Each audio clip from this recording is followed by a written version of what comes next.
Olá, eu sou Vivi Império, ao meu lado Wagner Império e este é o Pod SP 24/7. 24 horas por dia, 7 dias da semana, ligado nos fatos que acontecem na maior cidade do país. E ainda tem notícias do Brasil e do mundo. Bem-vindo. O Pod SP 24/7 de hoje abre mostrando os impactos das mudanças climáticas na Amazônia. Você vai ver que pela primeira vez pesquisadores da Universidade de São Paulo conseguiram identificar que as instabilidades do clima podem interferir em mais de 70% no sistema de chuvas da floresta. Qual a influência do desmatamento no regime de chuvas e nas temperaturas da região amazônica? Essas foram as perguntas que um estudo liderado por pesquisadores da Universidade de São Paulo buscou responder. Entre 1985 e 2020, a região amazônica perdeu 10% do volume de chuvas na época seca. A maior parte dessa perda, 74%, foi causada pelo desmatamento. Nesse período, a floresta também enfrentou um aumento nas temperaturas de cerca de 2 graus no período de seca. Apesar do desmatamento ter influência nesse fenômeno, a alta das temperaturas está mais ligada às mudanças climáticas globais. A Amazônia precisa estar em equilíbrio, ela precisa estar funcionando como ela foi desenvolvida, como ela se desenvolveu ao longo dos milhões de anos, e manter para ela propor esse clima muito importante para o Brasil. A combinação de temperaturas mais altas com menos chuvas aumenta a pressão sobre a floresta. As áreas de mata ficam mais sujeitas a incêndios. Além disso, a floresta amazônica tem papel fundamental no regime de chuvas do continente americano, uma influência que se estende desde a Flórida, nos Estados Unidos, até o Uruguai. Na estação seca e na transição da estação seca para a estação chuvosa é quando esse evaporável que vem da floresta vai fazer mais diferença, certo? Então, principalmente para a região ali de transição da floresta com o cerrado, principalmente ali o norte de Mato Grosso, Tocantins, né? Mas também afeta toda essa região do Brasil Central. Olha, as pessoas na favela do Moinho, ali no centro de São Paulo, viviam com medo. Foi isso que descobriu uma investigação da Polícia Civil. Os traficantes ameaçavam os moradores que queriam deixar a favela. Foram presas 7 pessoas, entre elas a líder comunitária Alessandra Moja e sua filha, Yasmin. Segundo o Ministério Público de São Paulo, os alvos da operação participavam do tráfico e extorquiam moradores. Alessandra é irmã de Léo do Moinho, que, de acordo com a polícia, comanda o crime na região. Primeiramente, é importante que seja falado aqui que é claramente um cerceamento de defesa, porque nós não sabemos absolutamente de nada do que está nos autos, porque está em sigilo. Então, até hoje, nós nem sabíamos desse mandado de prisão, tá? Então, acordamos com essa notícia. Eles precisam apresentar as gravações das câmeras. Nem todos estavam, a gente nem sabe dessas informações porque eles se negam a nos dar. Claramente um cerceamento de defesa. A líder comunitária Alessandra Moja afirmou aos advogados que a acompanham que a polícia plantou drogas para incriminá-la. Ela está à frente das mobilizações na favela do Moinho, pedindo melhorias para a comunidade há pelo menos 12 anos. A favela do Moinho vem sendo desocupada nos últimos meses após um acordo entre a Prefeitura, Governo Estadual e Federal garantir atendimento habitacional aos moradores. A proposta foi apresentada após diversos protestos da comunidade, considerada a última favela do centro da capital paulista. Em diversas oportunidades, os moradores denunciaram sofrer com a truculência policial e a pressão do poder público para deixarem a área. Parte dos moradores vai deixar a favela para morar em imóveis financiados por meio da CDHU, a Companhia de Desenvolvimento Habitacional e Urbano de São Paulo. O governo do estado pretende construir um parque público no terreno que vai ser cedido pela União. Famílias relatam que se sentem pressionadas a deixar os imóveis, mas reclamam que os processos na CDHU não andam. A polícia está invadindo e está perguntando por que ainda está no moinho. Vocês ainda estão fazendo o que aqui ainda? A CDHU não acelera, o governo não acelera. Eu já fiz todo o processo, acaso, lauta, 40 dias fazem hoje, que a documentação ainda está no jurídico e não tem prazo. Eu moro aqui há 30 anos, na favela do Moinho. Eu tenho um filho aqui que nasceu aqui, já sou casada, já tenho os filhos dela e a gente está com medo. Representantes da Comissão de Direitos Humanos da Ordem dos Advogados do Brasil apontam abusos na ação policial desta segunda-feira. E é um senhor com a saúde altamente vulnerabilizada, diabetes, glaucoma, problema de coração, e esse senhor sem remédio, passando mal ali. A operação entre Ministério Público Estadual e as polícias civil e militar prendeu 7 pessoas preventivamente. Um 8º suspeito foi preso em flagrante. Segundo os advogados, pelo menos 3 pessoas teriam direito à prisão domiciliar, o que não foi analisado pela Justiça. A OAB e as defesas denunciam violação de direitos dos presos e das prerrogativas dos advogados. A gente foi surpreendido com a notícia de que não só a gente não teria acesso aos autos da investigação para poder fazer essa audiência de custódia, mas também que a gente não teria tempo para conversar, se quer conversar com as pessoas que haviam sido presas, para poder entender a situação em que se deu essa prisão. No Ceará, mulheres em situação de vulnerabilidade social ganharam acesso ao transporte público de graça. O convênio garante passes de transporte coletivo para que mulheres vítimas de violência possam acessar serviços de acolhimento, participar de audiências e buscar novas oportunidades de trabalho. Uma parceria que já existe entre o Tribunal de Justiça do Ceará e o Sindônibus e que agora foi ampliada para que outros juizados possam emitir os vales. Antes, o primeiro juizado, que já existe há bastante tempo, já oferecia esse direito, e essa parceria foi ampliada depois de 2020 para o segundo juizado, com a criação do segundo juizado, e agora, nesta semana que passou, foi também ampliado para o terceiro e quarto, que foram juizados criados em 2024. Para muitas mulheres, a falta de transporte é uma barreira que dificulta romper o ciclo de violência. O importante é ampliar o acesso à justiça para que as mulheres possam ir até os juizados, participar das audiências e não percam, por exemplo, uma audiência em virtude de não ter condições de custear seu próprio transporte. O acordo prevê a oferta de 360 passagens por mês a mulheres atendidas pelos juizados de violência doméstica de Fortaleza. E um dos critérios para ter acesso a esse benefício é que as mulheres estejam em situação de vulnerabilidade financeira. A iniciativa reforça ainda outras ações sociais já desenvolvidas pelo Judiciário.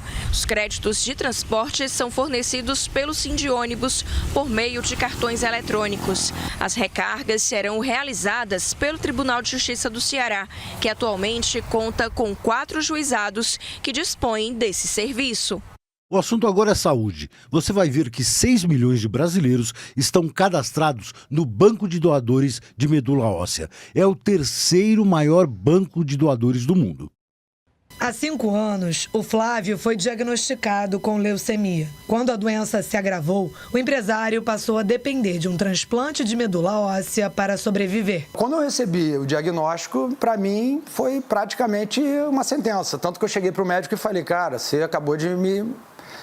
E ele falou, meu objetivo é te curar. Eu vou te curar.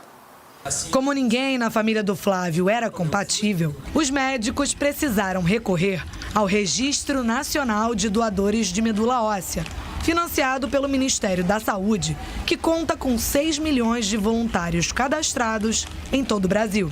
Cerca de 65% dos pacientes no Brasil, quando encontram um doador compatível, encontram no Redome.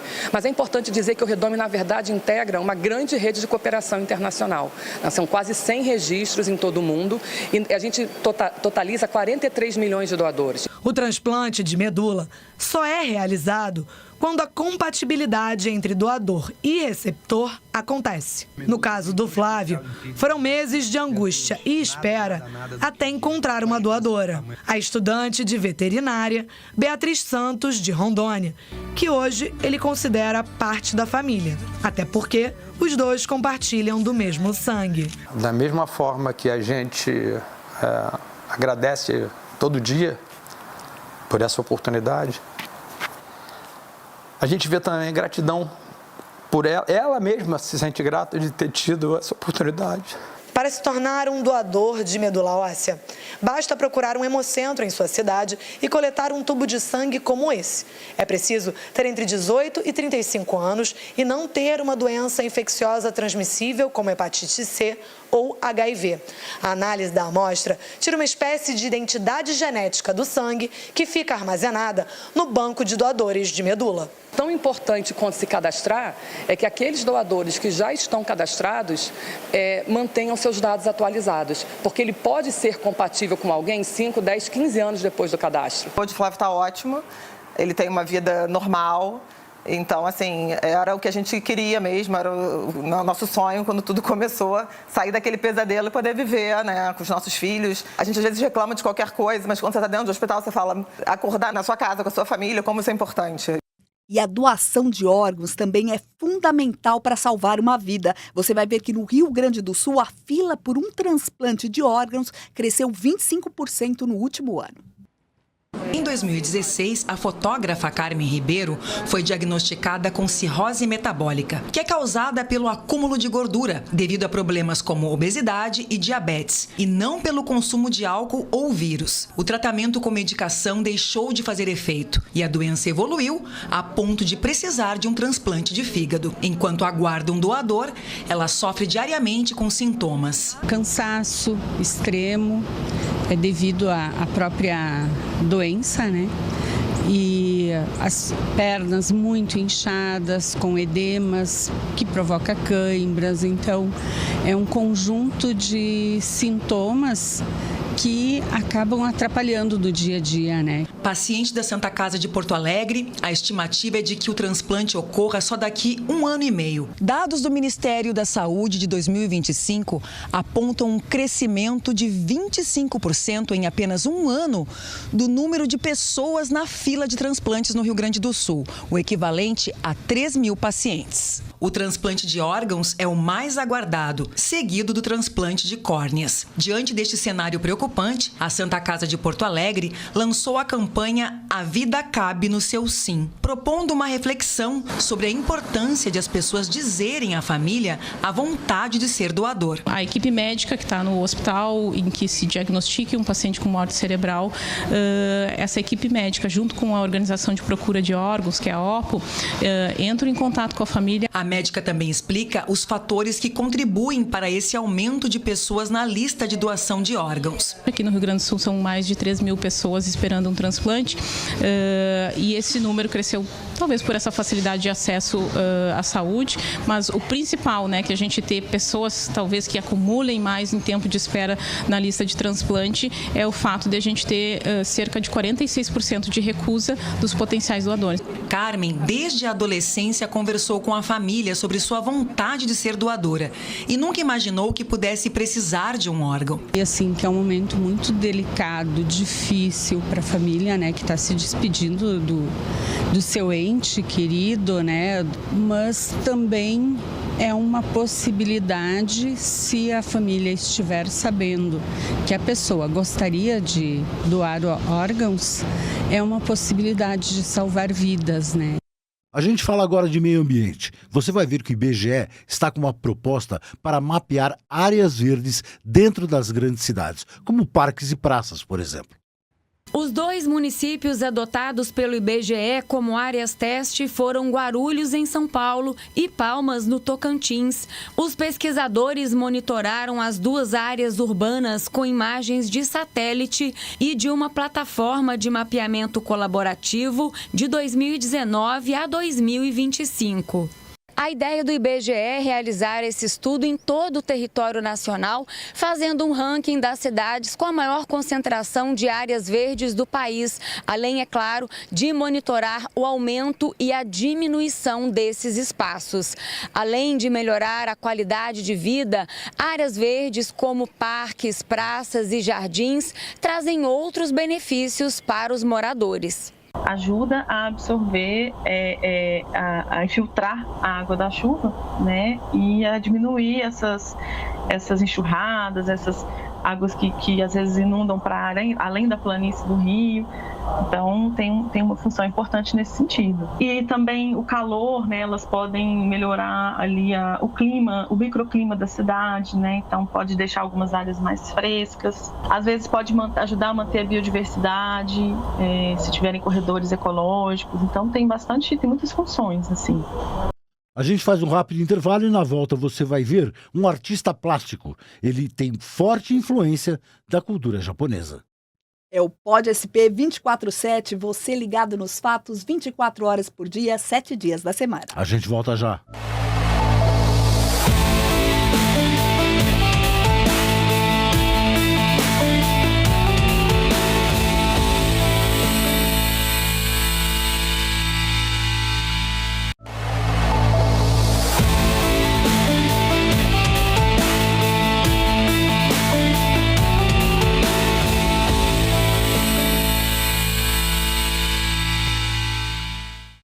O Pod SP 24/7 está de volta com um convite. Venha visitar com a gente o ateliê do artista plástico Gabriel Ribeiro. A cultura japonesa tem uma forte influência na arte do Gabs. Dá só uma olhada.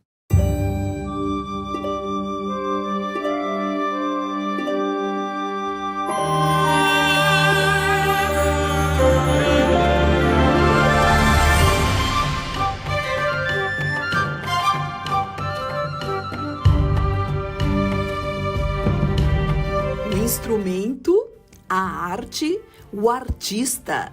Bem-vindo ao ateliê do Gabs, o artista visual Gabriel Ribeiro. A paixão pela arte oriental veio cedo, por meio da descoberta dos animes, dos mangás e das séries com super-heróis do Japão. Começou de pequeno, muito influenciado pelos seriados japoneses do início dos anos 90, que eu gostava bastante. Os mangás também e os filmes do Estúdio Ghibli, né? Então, quando eu era pequeno, eu sempre gostei de desenhar e eu acabava reproduzindo esses desenhos, esses seriados, esses personagens. Aí começou daí. O pontapé nas artes veio por meio do design gráfico. Eu sempre gostei muito de desenhar e meu pai, ele comprava aquelas revistas em banca de jornal também que ensinava a desenhar. E anos mais tarde eu fui trabalhar com animação, né? Eu fiz um curso de computação gráfica e muito por causa do Estúdio Ghibli, eu tinha esse sonho de ser animador, então eu fui só aprofundando mais, assim. Mas de cabeça, assim, a minha primeira lembrança de perceber que eu tinha um talento para desenhar foi uma professora Midori, no 6º ano na escola, que ela tinha uma didática bem diferente, assim, de ensinar. Ela não era muito do desenho livre, assim, então eu lembro muito de um exercício em que ela pediu para reproduzir uma obra do Salvador Dalí, e aí ficou muito legal o resultado, e aí ela falou, nossa, você tem uma aptidão aqui e tal. Então foi nesse período, assim, que eu tenho memória, que eu meio que percebi, eu não desenho igual meus coleguinhas, tem uma coisa um pouco diferente, assim. Para arte, no geral, eu comecei na fotografia analógica. Quando eu tinha 15 anos, minha mãe me inscreveu num curso gratuito numa biblioteca e lá eu comecei a fazer montagens fotográficas, que era um curso de fotografia pinhole. Eu aprendi o processo de revelação e também no final desse curso a educadora viu também que eu tinha essa aptidão e me levou para trabalhar nessa ONG que chamava Imagem Mágica. E aí, a partir daí, eu comecei já a trabalhar com arte. Então, meu primeiro trabalho formal já foi com fotografia. E aí, depois disso que eu fui trabalhar com animação. Trabalhei na TV Cultura durante 7 anos. Depois eu montei uma produtora de vídeo, mas eu sempre desenhei em paralelo. E aí, coisa de 8 anos atrás, eu comecei a fazer um trabalho de intervenção urbana na cidade de São Paulo. em que eu colava alguns dos meus trabalhos, que era uma série sobre as geishas. E essa série muitas pessoas começaram a ver nas ruas de São Paulo e começaram a me convidar para projetos, assim. Então eu fiz projetos com alguns arquitetos, projetos com algumas marcas. Então foi mais ou menos esse período, vai fazer 8 anos que agora eu só vivo das artes plásticas, assim. Os traços precisos e o cuidado com os detalhes criam obras de arte de grande impacto, seja na tela, no papel, na madeira ou no tecido. É fácil se apaixonar pela expressão das geishas retratadas pelo artista. A ideia para a obra começa a tomar forma na prancheta digital. Gabriel faz os retoques antes de passar para a tela, o papel ou a madeira. Acho que a maior característica da minha arte é a mistura dos meios analógicos e digitais, assim. Então eu começo ou com um desenho ou com uma montagem no computador, passo para a tela e vou acrescentando mais camadas, né? Uma coisa que eu gosto bastante da arte japonesa no geral é esse respeito com o tempo e com os processos, sabe? Então, por exemplo, hoje eu reproduzo gravuras japonesas do período Kyoe, mas eu fui estudar como que eram feito esse entalhe na madeira, então fiz parte de um estudo de gravuras japonesas, Mokuhanga, e a partir de entender como é feito manualmente, eu consigo transpor para o digital. Então eu entendo que aquela terminação é feita assim por conta da limitação da ferramenta. Então aí você começa a ver esses padrões, então eu sempre tento fazer esse caminho, sabe, de conhecer o analógico, de conhecer como é feito manualmente, para depois ir para o digital e depois fazer esse desdobramento, seja na tela, seja numa impressão ou numa escultura, enfim. Mas eu acho bem importante esse resgate, sabe? Gabs está numa fase de se expressar por meio de desenhos em tons de preto e detalhes como o vermelho e o dourado, inspiração na caligrafia japonesa. Aqui, na obra sendo criada, ele dá vida à mulher pintando seus lábios de vermelho. Recentemente esteve na Alemanha e pintou um mural com o tema dessa série de desenhos, Serenidade na Tormenta. Gabriel ainda rodou a Europa com a sua arte.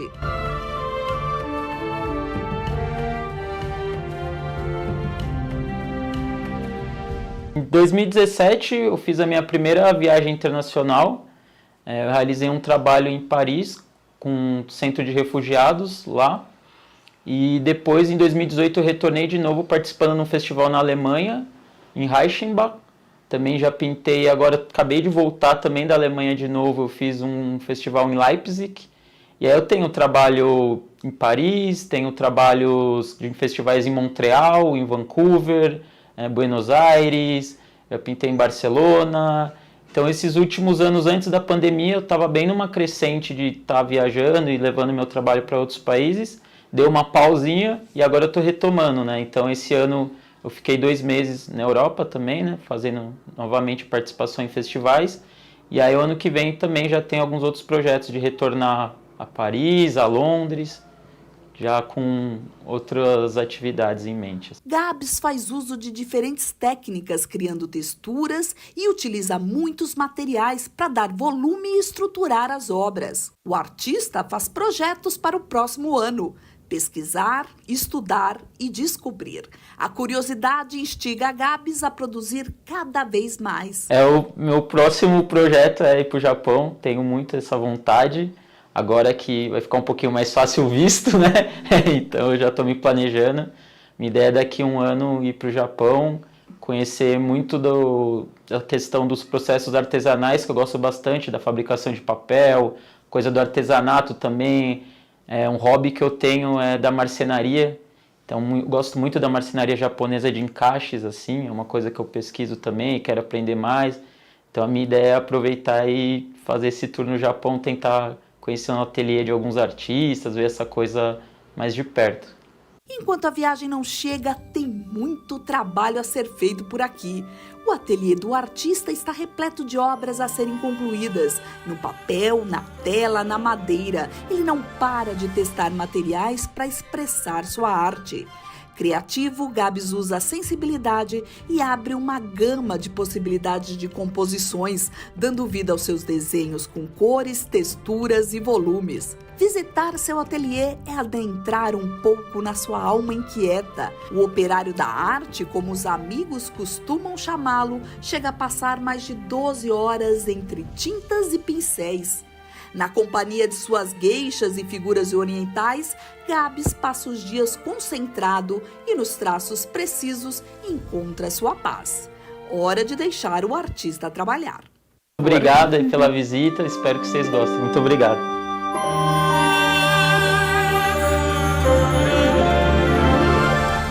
O destaque agora é o Kung Fu. Em Brasília, teve o campeonato mundial dessa modalidade.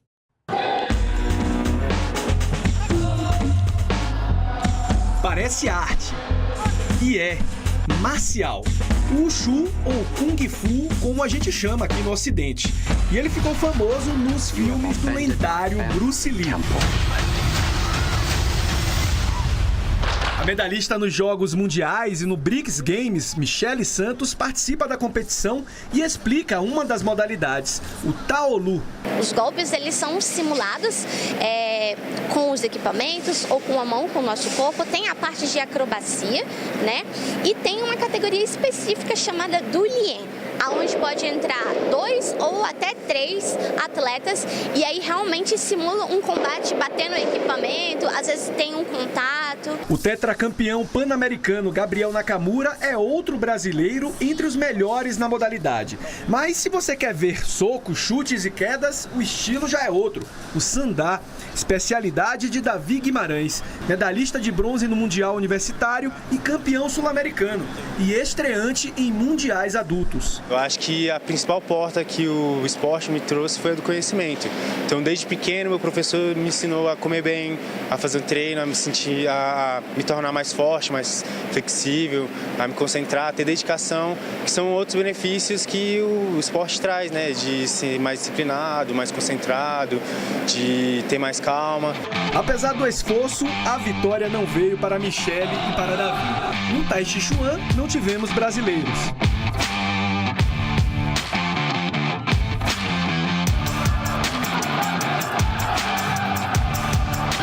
O Brasil já conquistou 26 medalhas em mundiais de Kung Fu Wushu. Nesta edição, são 16 atletas do país.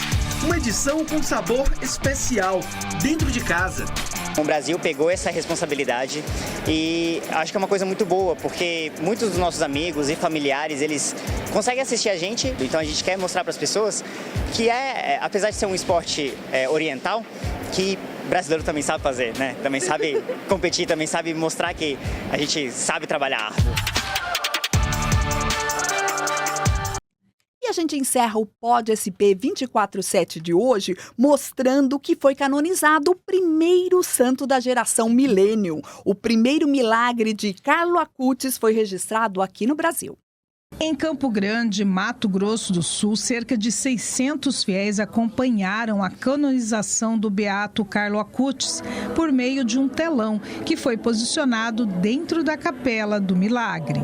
O beato foi canonizado pelo Papa Leão XIV em uma cerimônia na Basílica de São Pedro. Junto com ele também foi canonizado o jovem italiano Pier Giorgio Frassati. Acutis se tornou o primeiro santo da geração Millennial. Conhecido como padroeiro da internet, ele teve 2 milagres reconhecidos. O primeiro deles em Campo Grande, Mato Grosso do Sul. Nascido em Londres, na Inglaterra, no dia 3 de maio de 1991, Carlo Acutis foi criado em Milão, na Itália, onde ainda criança se tornou católico e devoto da Virgem Maria. Depois de ser diagnosticado com leucemia, morreu em 12 de outubro de 2006, dia de Nossa Senhora Aparecida. O jovem foi beatificado pelo Vaticano em 2020, quando seu primeiro milagre foi reconhecido pela Igreja.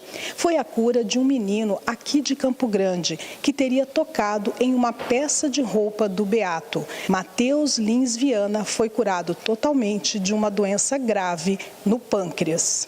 Em reconhecimento ao milagre, foi montado um altar em Campo Grande, onde há uma relíquia com fios de cabelo e um pedaço extraído do coração do jovem. É isso, o Pod SP 24/7 fica por aqui. Muito obrigada pela sua companhia e eu te aguardo na próxima edição. Lembrando que você pode ouvir nosso podcast na sua plataforma preferida de áudio ou no nosso canal do YouTube, @PodSP247. Até mais. Até mais.